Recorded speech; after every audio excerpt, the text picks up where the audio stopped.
Hello, hello ভাই। আমি camp 2 তে সন্ধ্যার দিকে পৌঁছাইছি। সন্ধ্যা ৭টা ৭:৩০ নাগাদ ক্যাম্প 2 তে পৌঁছাইছি। এমনি এমনি ভালো আছি। আর আরেকটা বিষয় হলো যে কালকে বেস ক্যাম্পে নেমে আসবো। আশা করি কালকে নেট পেয়ে ভালোভাবে বিস্তারিত বলবো। প্রচণ্ড ওয়েদার খারাপ ছিল। সারারাত ওয়েদার হেভি উইন্ডি, প্রচণ্ড উইন্ডি ছিল। আর সামিটের সময় খুবই খারাপ অবস্থা ছিল ওয়েদারের।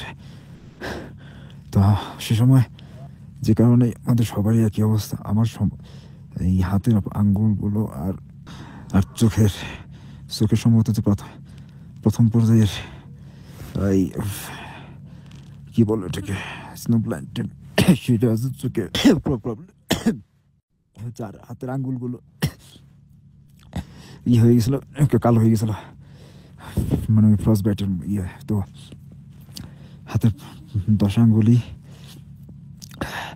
হাতের আঙ্গুলগুলো অবস্থা খুব একটা ভালো বলবো না। আর আর ওই চোখ আলোর দিকে তাকাইতে পারি না।